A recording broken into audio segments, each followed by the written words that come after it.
Yonishiga qarang, buni yonishiga. Ko'mirning xokasi bilan shunchalik kuchli yonyapti.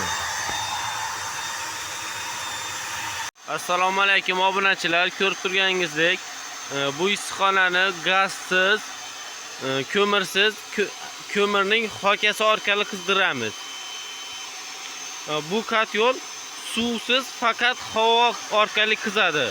Mana shunday ko'mirning xokasini yoqamiz. Mana bu yerda pechkaning ichida mana jonli yonyapti.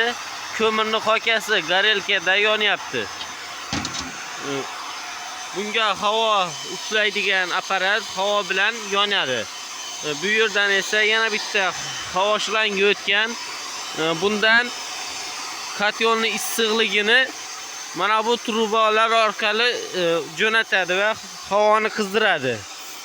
Bu yerda past qismida mana u yog'iga va bu tomonga ketgan. Bular orqali ham yaxshigina qizadi. Asosan mana bu truba yaxshi qizdiradi. Mana shunday tepaga osib qo'yilgan. Mana ko'rishingiz mumkin.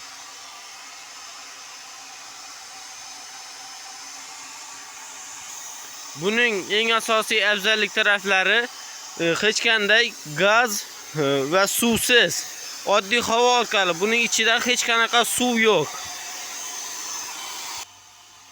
Agar video yoqqan bo'lsa, like bosishni unutmang. Bundan da qiziqarli videolar hali oldinda. Albatta like bosib kuzating. Bu yerdan pechka turadi. Bu issiqxonaning boshlanishi.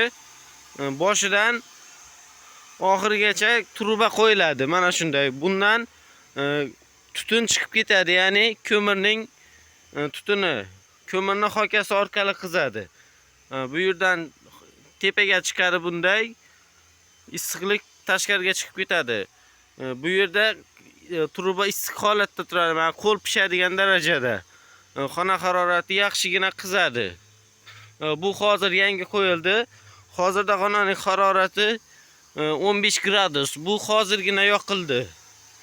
Yoqilganiga bir yarim soatcha bo'ldi. Yarim soatda 15 gradus. Bemalol 20-30 gradusgacha qizdirib beradi.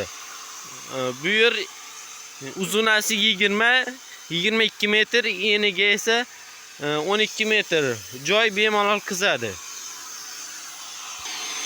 Mana bunday apparat yaxshi ekan. Mana bu skoroslari ham bor.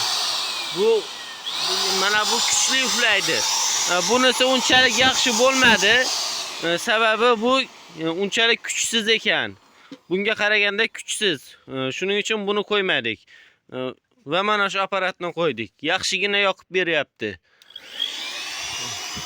Bu yerda ligrovka, ya'ni xohlasangiz kuchliroq yonadigan, xohlasangiz pastroq yonadigan qilsa bo'ladi. Mana borida qo'yib ko'rsataman.